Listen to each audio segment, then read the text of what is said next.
Hello guys, എല്ലാവർക്കും നമസ്കാരം. ഞാൻ ശ്രീ വിശാഖ്. നമ്മുടെ ഏറ്റവും പുതിയ ഒരു വീഡിയോയിലേക്ക് ഏവർക്കും സ്വാഗതം. അപ്പോൾ ഞാൻ കുറച്ച് ദിവസമായി വീഡിയോസും കാര്യങ്ങളൊക്കെ ഇട്ടിട്ട് അതിൻ്റെ ഒരു കാരണം എന്ന് വെച്ച് കഴിഞ്ഞാൽ വേറൊന്നുമില്ല. അപ്പോൾ നമ്മുടെ അവിടെ ഞാനൊരു വീട് ഇടയ്ക്ക് മേടിച്ചിട്ടുണ്ട്. അതിൻ്റെ ഒരു വീഡിയോ ഇട്ടെന്നാണ് എൻ്റെ ഓർമ്മ. അപ്പം അതിൻ്റെ കുറച്ച് മെയിൻ്റെനൻസും കാര്യങ്ങളൊക്കെ ഇങ്ങനെ നടന്നുകൊണ്ടിരിക്കുകയാണ്. അതിൻ്റേതായ രീതിയിൽ ഓട്ടങ്ങളും കാര്യങ്ങളൊക്കെ ആയതുകൊണ്ടാണ് എനിക്ക് വീഡിയോസ് ഒന്നും എടുക്കാൻ പറ്റാഞ്ഞത്. അതിൻ്റെ കുറച്ച് ചടങ്ങുകളൊക്കെ ഉണ്ടെന്ന് കഴിഞ്ഞോട്ടെ നല്ലൊരു വീഡിയോ ആക്കിയിട്ട് എൻ്റെ വീടും കാര്യങ്ങളെല്ലാം ഞാൻ നിങ്ങൾക്ക് കാണിച്ച് തരുന്നതായിരിക്കും. അപ്പം ഇന്ന് നമുക്ക് വീണ്ടും നമ്മുടെ കണ്ടന്റിലേക്ക് വരാം. ഇന്ന് എൻ്റെ കൂടെ ഉള്ളത് ടിയാഗോയാണ്. ഇത് ടിയാഗോയുടെ മിഡ് വേരിയൻ്റാണ്. ഇത് ടിയാഗോ EVയും കൂടാണ് കേട്ടോ, അതുകൂടെ പറഞ്ഞേക്കാം. അപ്പോൾ ഈ ഒരു ടിയാഗോ EV ലൈനപ്പിൽ ഏറ്റവും വാല്യൂ ഫോർ മണിയായിട്ട് പറയേണ്ട ഒരു വേരിയൻറ്റ് ഇതാണ്. പിന്നെ ഒരുപാട് ഫീച്ചേഴ്സ് ഒന്നും വേണ്ട, ഡെയിലി യൂസ് ചെയ്യുന്ന ഒരു കാറ് മതി എന്നുള്ളവർക്ക് ബേസിലേക്ക് പോകാം. ബേസിൽ കിട്ടാനൊക്കെ പാടാണ്, 4 മാസമൊക്കെ ടൈം എടുക്കും. ഇത് പിന്നെയും കുഴപ്പമില്ല, അത്യാവശ്യം പെട്ടെന്ന് തന്നെ നിങ്ങൾക്ക് കിട്ടുന്ന ഒരു വേരിയൻറ്റ് കൂടിയാണിത്. അത്യാവശ്യം ഫീച്ചേഴ്സും ഇതിനകത്ത് വരുന്നുണ്ട്. സ്മാർട്ട് എന്നതാണ് ഏറ്റവും ബേസ് നമുക്ക് വരുന്നത്. അത് 19 കിലോവാട്ടിൽ മാത്രമേ വരുന്നുള്ളൂ. വെറും 7,79,000 മാത്രമേ അതിന് ഓൺ റോഡ് വില നമുക്ക് വരുന്നുള്ളൂ. പിന്നെ വരുന്നൊരു വാഹനമാണ് പിയർ പ്ലസ് എന്ന് പറയുന്നൊരു മോഡൽ. പിന്നെ വരുന്നുണ്ട് പിയർ പ്ലസിലേക്ക് വരുന്ന സമയത്ത് പിയർ പ്ലസ്സിൽ 19 കിലോവാട്ടും വരുന്നുണ്ട്, 24 കിലോവാട്ടും വരുന്നുണ്ട്. ആകെ വ്യത്യാസം ഈ 19 കിലോവാട്ടും 24 കിലോവാട്ട് എടുത്താലും വ്യത്യാസം എന്ന് പറയുന്നത് വിലയിലൊരു വ്യത്യാസവും ബാറ്ററി പാക്കിനകത്തും റേഞ്ച് ഉണ്ട്. ബാക്കി ഫീച്ചേഴ്സിനകത്തൊന്നും പ്രത്യേകിച്ച് വ്യത്യാസങ്ങളും കാര്യങ്ങളും ഒന്നും തന്നെ വരില്ല. അപ്പോൾ ഈ കിടക്കുന്നത് പിയർ പ്ലസ് ആണ്. ഈ പിയർ പ്ലസിൻ്റെ 19 കിലോവാട്ട് വണ്ടി മതിയെങ്കിൽ നിങ്ങൾക്ക് 943 കിട്ടും. ഇനി 24 കിലോവാട്ടിൻ്റെ വണ്ടിയാണ് നിങ്ങൾക്ക് വേണ്ടെങ്കിൽ 10,52,000 രൂപയുമാണ് ഓൺ റോഡ് വില നമുക്ക് വരുന്നത്. ഏറ്റവും ബേസായ സ്മാർട്ട് എടുത്തു കഴിഞ്ഞാൽ നമുക്ക് 19 കിലോവാട്ട് വണ്ടി മാത്രമേ ഉള്ളൂ. ഈ കാണുന്ന പ്യുവർ പ്ലസ് എടുത്തു കഴിഞ്ഞാൽ നമുക്ക് 19 കിലോവാട്ടും 24 കിലോവാട്ടും കിട്ടും. ഇനി ഇതിന് ശേഷം വരുന്ന ക്രിയേറ്റീവ് പ്ലസ് എടുത്തു കഴിഞ്ഞാൽ അതിനകത്ത് 24 കിലോവാട്ട് മാത്രമേ വരുന്നുള്ളൂ. 11,06,000 രൂപയാണ് അതിൻ്റെ ഓൺ റോഡ് വില നമുക്ക് വരുന്നത്. ഈ വേരിയൻറ്റിനൊക്കെ നമുക്ക് 8 വർഷം ആ റേഞ്ചിൽ തന്നെയാണ് വാറൻറ്റിയും കാര്യങ്ങളും വരുന്നത്. ക്രിയേറ്റീവ് പ്ലസ് എന്ന വേരിയൻറ്റിനാണ് നമുക്ക് ആ ഒരു അൺലിമിറ്റഡ്, അതായത് 15 വർഷത്തേക്കുള്ള വാറൻറ്റിയും കാര്യങ്ങളൊക്കെ നമുക്ക് വരുന്നത്. ആ ഒരു 15 വർഷത്തെ വാറൻറ്റി നിങ്ങൾക്ക് വേണമെന്നുണ്ടെങ്കിൽ ഐറ എന്ന് പറഞ്ഞ ആ ഒരു ആപ്ലിക്കേഷൻ്റെത് 15 വർഷത്തേക്ക് നിങ്ങൾ എടുത്തിരിക്കണം. അതെനിക്കൊന്ന് ഓരോ വർഷം വെച്ച് എടുത്താൽ മതി, വലിയ എമൗണ്ടും വരുന്നില്ല. എനിക്കൊന്ന് 1999 ആ റേഞ്ചിലൊന്നും അതിൻ്റെ അത് പ്ലാനുകൾ സ്റ്റാർട്ട് ചെയ്യുന്നുണ്ട്. പിന്നെ 1999 ആ രീതിയിലാണ് പോകുന്നത്. എമൗണ്ട് മാറുന്നതിനനുസരിച്ച് അതിനകത്തുള്ള കാര്യങ്ങളിലൊക്കെ മാറ്റം വരും. ഈ 1,999 എടുത്താലും മതി, നിങ്ങൾക്ക് അത് ഓരോ വർഷവും എടുത്ത് പോവുക. അതുമാത്രമേ അങ്ങനത്തെ കണ്ടീഷനെ വരുന്നുള്ളൂ. വലിയ നൂലാമാലകളൊന്നും ഇല്ല എന്ന് തന്നെയാണ് എൻ്റെ വിശ്വാസം. എന്നാലും ഒരു ടേംസ് ആൻഡ് കണ്ടീഷൻസ് ഒക്കെ കാണും. അത് ജസ്റ്റ് ഒന്ന് ചോദിച്ച് മനസ്സിലാക്കാൻ, നല്ല രീതിയിൽ വണ്ടി എടുക്കുന്ന സമയത്ത് എത്ര വട്ടം ഫാസ്റ്റ് ചാർജിങ് ചെയ്യാം, അതിനുശേഷമാണോ ഞാൻ സ്ലോ ചാർജ് ചെയ്യേണ്ടത്, ഇങ്ങനെയുള്ള കാര്യങ്ങളൊക്കെ നിങ്ങളൊന്ന് ചോദിച്ച് മനസ്സിലാക്കാനുള്ള കുറച്ച് കാര്യങ്ങളുണ്ട്. പിന്നെ 15 വർഷത്തേക്കും വണ്ടി ഷോറൂമിൽ തന്നെ ആയിരിക്കണം സർവീസ് ചെയ്യുന്നതും എന്നൊരു കാര്യം കൂടിയുണ്ട്. അത് അതൊക്കെ ഒന്ന് മനസ്സിലാക്കി വെച്ചേക്കുക. വേറെ ഒന്നുമില്ല പ്രൈസിനെ കുറിച്ച് പറയാനായിട്ട്. അപ്പോൾ ഇതിൻ്റെ ഒരു 943 വില വരുന്ന ഒരു 19 കിലോവാട്ട് വണ്ടിയാണ് വേണ്ടതെങ്കിൽ ഒരു 80,000 രൂപ ഡൗൺ പേയ്മെൻറ്റ് എടുക്കാം. മന്ത്ലി നമുക്കൊരു 14,300 റേഞ്ചിലായിരിക്കും ഇതിൻ്റെ EMI കാര്യങ്ങളും നമുക്ക് വരുന്നത്. അപ്പം 24 കിലോവാട്ട് ആണെങ്കിൽ 1052 ആണ്. ഈ ഒരു 14,300 കൂടെ ഒരു 1,600 കൂട്ടിക്കും. അതായിരിക്കും ആ ഒരു വാഹനത്തിന് EMI കാര്യങ്ങൾ നമുക്ക് വരുന്നത്. ഇനി എന്തൊക്കെ ഫീച്ചേഴ്സ് ആണെന്നുള്ളത് കാണിച്ചു തരാം. ഒരുപാട് കാര്യങ്ങൾ പറയാനായിട്ടൊന്നും വരുന്നില്ല. പിന്നെ റേഞ്ചിലേക്ക് വരുന്ന സമയത്ത് 19 കിലോവാട്ട് ആണെങ്കിൽ റിയൽ ലൈഫിൽ ഒരു 160-170 പ്രതീക്ഷിച്ചോ. റിയൽ ലൈഫിൽ കമ്പനി പറയുന്ന റേഞ്ചില്ല, കമ്പനി അതിൽ കൂടുതൽ പറയുന്നുണ്ട്. റിയൽ ലൈഫിൽ നമ്മൾ വണ്ടി റോഡിൽ ഓടിച്ചു നടക്കുന്ന റേഞ്ചാണ് ഞാൻ പറഞ്ഞത്. ഇനി നിങ്ങൾക്ക് അത് വേണ്ട 24 കിലോവാട്ട് ആണ് എന്നുണ്ടെങ്കിൽ നമുക്ക് ഏകദേശം ഒരു 250-അടുത്തും നമുക്ക് റേഞ്ച് 240-250 കിലോമീറ്ററൊക്കെ ആയിരിക്കും നമുക്ക് അതിനും റിയൽ ലൈഫിൽ കമ്പനി അതിൽ കൂടുതൽ പറയുന്നുണ്ട്. റിയൽ ലൈഫിൽ നമ്മൾ വണ്ടി ഓടിക്കുന്ന സമയത്ത് കിട്ടാനും സാധ്യതയുള്ളത്. അതൊക്കെ നോക്കിയിട്ട് നിങ്ങൾ ചൂസ് ചെയ്യുക. ഡിസൈൻ വൈസ് അങ്ങനെ ഒരുപാട് കാര്യങ്ങൾ നമുക്ക് പറയാനൊന്നുമില്ല. LED ഒന്നുമല്ല ലൈറ്റ് വരുന്നത്, ഹാലജൻ ടൈപ്പ് തന്നെയാണ് ലൈറ്റിംഗ് കല്ലൊക്കെ കൊടുത്തിട്ടുള്ളത്. കണ്ട പ്രകാശം കാണുമ്പോൾ നിങ്ങൾക്ക് മനസ്സിലാവും. ഇതിലൊക്കെ ക്ലോസ്ഡ് ആയിട്ട് തന്നെയാണ് കൊടുത്തേക്കുന്നത്. അവിടെ ഒരു ഗ്ലോസി ഷെയ്ഡൊക്കെ വരുന്നുണ്ട്, ലോഗോയും നൽകിയിട്ടുള്ളത് കാണാം. ഇവിടെ ഈ പോർഷനൊക്കെ നോക്കി അത്യാവശ്യം നല്ല രീതിയിൽ എയറിൻ്റെയും കാര്യങ്ങളൊക്കെ കൊടുത്തിട്ടുണ്ട്. അത്യാവശ്യം ക്ലോസ്ഡ് ആയിട്ട് തന്നെയാണ് ആ ഒരു ഫ്രണ്ട് ബമ്പറും കാര്യങ്ങളൊക്കെ വരുന്നത്. ഹുഡിൻ്റെ പോർഷനിൽ നമുക്ക് വലിയ കാര്യങ്ങളൊന്നും പറയാനായിട്ടൊന്നും വരുന്നില്ല. അത്യാവശ്യം ഫ്ലാറ്റ്, അത്യാവശ്യം പ്ലെയിൻ ആയിട്ട് തന്നെയാണ് ആ ഒരു ഹുഡിൻ്റെ പോർഷൻസും കാര്യങ്ങളൊക്കെ കമ്പനി ചെയ്തേക്കുന്നത്. വേറെ ഒരു കാര്യങ്ങളും നമുക്ക് ഈ ഒരു ഫ്രണ്ട് പോർഷനിൽ പറയാനായിട്ട് വരുന്നില്ല. അവിടെ തന്നെ സൈഡ് പോർഷനിലേക്ക് വരാം. സൈഡ് പോർഷനിലേക്ക് ഡോർ ഹാൻഡിലൊക്കെ നമുക്ക് ബോഡി കളറിൽ തന്നെ കിട്ടുന്നുണ്ട്. മിറർ നല്ലൊരു ബ്ലാക്ക് ഷെയ്ഡിലാണ് വരുന്നത്. അതിൽ തന്നെ ടേൺ ഇൻഡിക്കേറ്റർ കമ്പനി കൊടുത്തിട്ടുള്ളത് കാണാനായിട്ട് പറ്റുന്നുണ്ട്. ടാറ്റ.EV എന്നൊരു ബ്രാൻഡിങ് അവിടെ കൊടുത്തേക്കുന്നു. വീൽ കപ്പ് നമുക്ക് അവൈലബിൾ ആണ് ഈ ഒരു വേരിയൻറ്റിൽ. 14 ഇഞ്ചാണ് ടയർ സൈസ്. 175/65R14 ആണ് ടയർ പ്രൊഫൈലും കാര്യങ്ങളൊക്കെ നൽകിയിട്ടുള്ളത്. പിന്നെ ഫെൻഡറിലൊക്കെ ഒരുപാട് ക്യാരക്ടർ ലൈൻസ് ഒന്നുമില്ല, പക്ഷേ ഇവിടെ ആയിട്ട് അത്യാവശ്യം നല്ലൊരു ബോൾഡായിട്ടുള്ള ലൈൻ റിയർ പ്രൊഫൈൽ വരെ പോകുന്നത് കാണാം. ഡോറിലൊക്കെ നോക്കിക്കഴിഞ്ഞാൽ അത്യാവശ്യം ക്യാരക്ടർ ലൈൻസും കാര്യങ്ങളൊക്കെ ഡോറിലൊക്കെ നൽകിയിട്ടുണ്ട്. ക്ലാഡിങ്സും ഒക്കെ നൽകിയിട്ടുള്ളത് നമുക്ക് കാണാനായിട്ട് പറ്റുന്നുണ്ട്. അപ്പോൾ ലെങ്ത് കാര്യങ്ങളൊക്കെ കാണുന്നത് ഇതൊരു സബ് 4 മീറ്ററിൽ വരുന്നൊരു വാഹനം തന്നെയാണ്. 3825 mm ടോട്ടൽ ലെങ്ത് വരുന്നത്, 1684 mm വിക്തും 1562 mm ഹൈറ്റും 2400 mm ആണ് ഇതിൻ്റെ ഒരു വീൽ ബേസും കമ്പനി നൽകിയിട്ടുള്ളത്. വേറെ ഒരുപാട് കാര്യങ്ങൾ നമുക്ക് അതിനെക്കുറിച്ച് പറയാനായിട്ട് ഒന്നും തന്നെ വരുന്നില്ല. ഇത്തരം കാര്യങ്ങളുള്ള നമുക്ക് ഈ ഒരു സൈഡ് പോർഷനിൽ പറയാനായിട്ട്.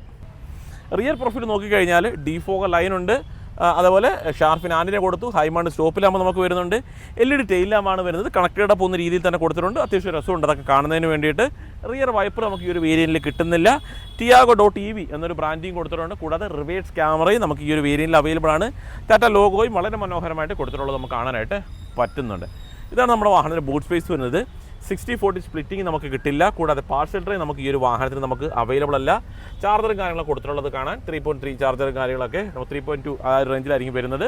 അതൊക്കെ കൊടുത്തിട്ടുള്ളത് കാണാം. വേറെ ഒരുപാട് കാര്യങ്ങൾ നമുക്ക് പറയാനായിട്ട് വരുന്നില്ല. ഇതൊരു ചെറിയ കാറാണ്. ആവശ്യമുള്ള കാര്യങ്ങളെല്ലാം ഈ ഒരു വാഹനത്തിനുള്ളിൽ കമ്പനി കൊടുത്തിട്ടും ഉണ്ട്. അപ്പോൾ അകത്തേക്ക് കയറി കഴിഞ്ഞാൽ എന്തൊക്കെ കാര്യങ്ങൾ വരുമെന്നുള്ളത് നമുക്ക് ജസ്റ്റ് ഒന്ന് നോക്കാം. അപ്പോൾ ഇതാണ് നമ്മുടെ വാഹനത്തിൻ്റെ ഇൻറ്റീരിയറും കാര്യങ്ങളൊക്കെ വരുന്നത്.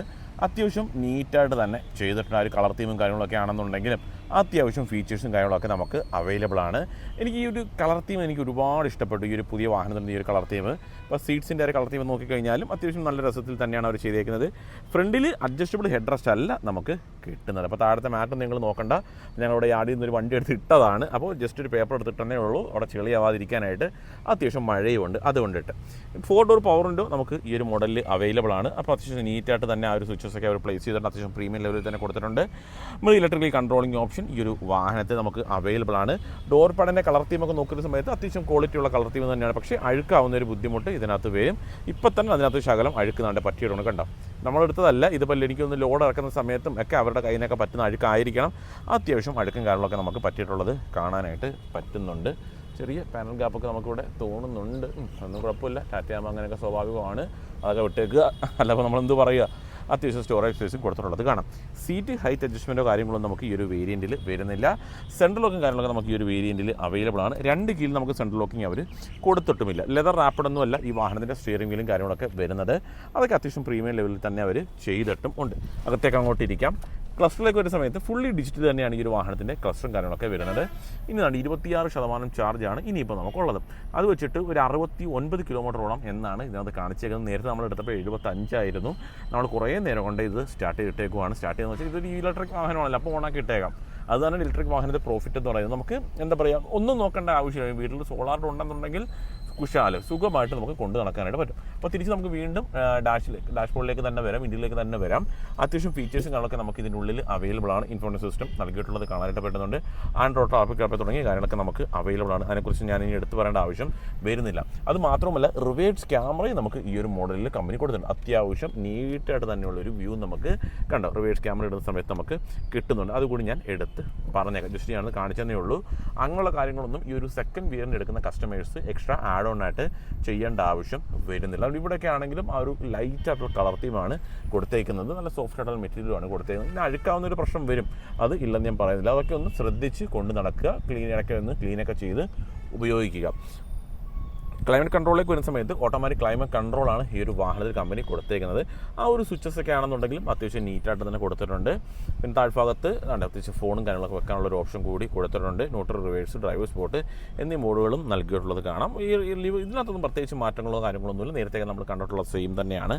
അത്യാവശ്യം സ്റ്റോറേജ് സ്പേസും ഹാൻഡ് ബ്രേക്കിൻ്റെ അതൊക്കെ കൊടുത്തിട്ടുള്ളത് കാണാം. ഇവിടെയായിട്ട് ഒരു 12 വാട്ട്സിൻ്റെ ചാർജിങ് സോക്കറ്റ് കൊടുത്തിട്ടുണ്ട്. നമുക്കിതാണ് ഈ ഒരു പോർഷനിലായിട്ടും ചാർജിങ് സോക്കറ്റ് നമുക്ക് അവൈലബിൾ ആണ് കേട്ടോ. ഞാനത് നേരത്തെ കാണിച്ചില്ല, അതുകൊണ്ട് ഞാൻ ജസ്റ്റ് ഒന്ന് കാണിച്ചതേ ഉള്ളൂ. അത്യാവശ്യം സ്റ്റോറേജ് സ്പേസൊക്കെ ഡോർ പാഡിലും കാണാം. അത്യാവശ്യം സ്പേസ് ഉണ്ട് ഇവിടെയും വരുന്നുണ്ട്. മിററൊക്കെ നമുക്ക് മാനുവലി കൺട്രോൾ ഓപ്ഷൻസ് കൊടുത്തിട്ടുണ്ട്. LED-ലാണ് ലൈറ്റ് അവർ കൊടുത്തേക്കുന്നത്. ഇവിടെ നമുക്കൊരു മിറർ ഓപ്ഷൻ നൽകിയിട്ടുണ്ട്. ഇവിടെ നമുക്ക് മിററോ കാര്യങ്ങളോ ഒന്നും തന്നെ വരുന്നില്ല. അപ്പോൾ ഓവറോൾ നോക്കുന്ന സമയത്ത് അത്യാവശ്യം ഫീച്ചേഴ്സോട് കൂടി വരുന്നൊരു വാഹനമാണ്. സ്റ്റിയറിംഗ് തന്നെ കൺട്രോൾസും ഒക്കെ വരുന്നുണ്ട്. വേറെ ക്രൂസ് കൺട്രോൾ അങ്ങനത്തെ കാര്യങ്ങൾ നമുക്കില്ല കേട്ടോ. അതിനടുത്ത് പറഞ്ഞേക്കാം. Tata.ev എന്നൊരു ബ്രാൻഡിങ് കൂടി കൊടുത്തിട്ടുണ്ട്. വല്ല ഗ്ലോസി ഫിനിഷൊന്നുമല്ല ഇവിടെ ഒന്നും വരുന്നത്. പക്ഷേ നീറ്റായിട്ട് തന്നെ അവർ കൊടുത്തു. അത്യാവശ്യം വേണ്ടുന്ന കാര്യങ്ങളുണ്ട്. ഡെയിലി യൂസിന് പറ്റിയ ഒരു അഫോർഡബിൾ റേറ്റിൽ സ്വന്തമാക്കാൻ പറ്റുന്ന ഒരു കാറ് വേണത്. ഇനി നമുക്ക് ബാക്കിയൊക്കെ നോക്കാൻ എന്തൊക്കെ ഉണ്ടെന്ന്. ജസ്റ്റ് സെക്കൻഡ് റോയിലേക്കൊന്ന് വരാം. അത്യാവശ്യം വൈഡായിട്ട് തുറക്കാം. മോശമല്ലാത്ത തൈ സപ്പോർട്ട്, മോശമല്ല തൈ സപ്പോർട്ട് കിട്ടുന്നുണ്ട്. അത്യാവശ്യം സ്പേസും കാര്യങ്ങളൊക്കെ നമുക്ക് അവൈലബിൾ ആണ്. സീറ്റിൻ്റെ പുറകിലായിട്ട് തന്നെ സ്റ്റോറേജ് സ്പേസ് അവർ കൊടുത്തിട്ടുണ്ട്. 2 സീറ്റിൻ്റെ പുറകിൽ നല്ല രീതിയിലുണ്ട്. ഫോണും കാര്യങ്ങളും അത്യാവശ്യം മാഗസീൻസും ഒക്കെ വെക്കാം. അതുകൊണ്ട് ഈ പോർഷൻ നോക്കിക്കഴിഞ്ഞാലും അത്യാവശ്യം സ്റ്റോറേജ് സ്പേസും കാര്യങ്ങളൊക്കെ കമ്പനി അവർ കൊടുത്തിട്ടുണ്ട്. തൈ സപ്പോർട്ടും വലിയ മോശമില്ലാത്ത രീതിയിൽ കിട്ടുന്നു. ഹെഡ് റൂമും വലിയ കുഴപ്പമൊന്നുമില്ല. അത്യാവശ്യം കംഫർട്ടായിട്ട് ഇരുന്ന് പോകാം. പിന്നെ EV ആണല്ലോ, കുഴപ്പമൊന്നുമില്ല. വലിയ കോസ്റ്റ് ഇല്ലാത്ത രീതിയിൽ നിങ്ങൾക്ക് കൊണ്ട് നടക്കാനായിട്ട് കഴിയും. അപ്പോൾ വേറെ ഒന്നുമില്ല ഈ ഒരു വീഡിയോയിൽ പറയാൻ. അപ്പോൾ ഈ ഒരു ടിയാഗോ എന്ന് പറയുന്നത് വാല്യൂ ഫോർ മണിയാണ്. അത്യാവശ്യം ഫീച്ചേഴ്സും ഒക്കെ വരുന്ന ഒരു വേരിയൻ്റ് ആണ്. അപ്പോൾ നിങ്ങളുടെ ആവശ്യാനുസരണം നിങ്ങൾക്ക് വേണ്ടുന്ന വേരിയൻസ് ചൂസ് ചെയ്യാം. നിങ്ങൾക്ക് വേണ്ടുന്ന വാഹനങ്ങൾ ചൂസ് ചെയ്യാം. ഞാൻ വീഡിയോ ചെയ്തു എന്ന് പറഞ്ഞുകൊണ്ട് ഈ വണ്ടി എടുക്കണമെന്ന് ഞാൻ പറയില്ല. ഞാൻ ജസ്റ്റ് ഒരു വണ്ടി കാണിക്കുന്നതെന്ന് മാത്രമേ ഉള്ളൂ. ഇങ്ങനൊരു വണ്ടിയുണ്ട്, ഈ വേരിയൻ്റ് ഇതാണ്, ഇതിനകത്ത് ഇന്ന കാര്യങ്ങളാണ് വരുന്നത്, ഇതിൻ്റെ വിലയും ഇത്രയുമാണ്. അപ്പോൾ ചില വീഡിയോസിലെ കമൻറ്റുകൾ കാണാം, കുറേ നെഗറ്റീവ് കമൻസും ഒക്കെ. നമ്മൾ ആരുടെ പറയില്ല നമ്മൾ ഇന്ന വണ്ടി എടുക്കണമെന്നുള്ളത്. പേഴ്സണൽ ചോയ്സാണ് ഓരോരുത്തരെയും. നിങ്ങൾക്ക് ഇഷ്ടപ്പെടുന്ന വണ്ടി, നിങ്ങൾ അധ്വാനിക്കുന്ന പൈസ അത് കൊടുത്ത് നിങ്ങൾക്ക് മേടിക്കാം. എല്ലാ വാഹനങ്ങളും നല്ലത് തന്നെയാണ്, ഒന്നും മോശമായിട്ടൊന്നും ഇറക്കുന്നില്ല. വേറെ ഒന്നും ഈ ഒരു വീഡിയോയിൽ പറയാൻ ഇത്രയും ഇന്നത്തെ വീഡിയോ. അപ്പോൾ ഇതേപോലെ ഉപകാരപ്പെടുന്ന ഒരു വീഡിയോയുമായി ഞാൻ അടുത്തൊരു ദിവസം വരെ അവരെല്ലാ കൂട്ടുകാർക്കും ബൈ.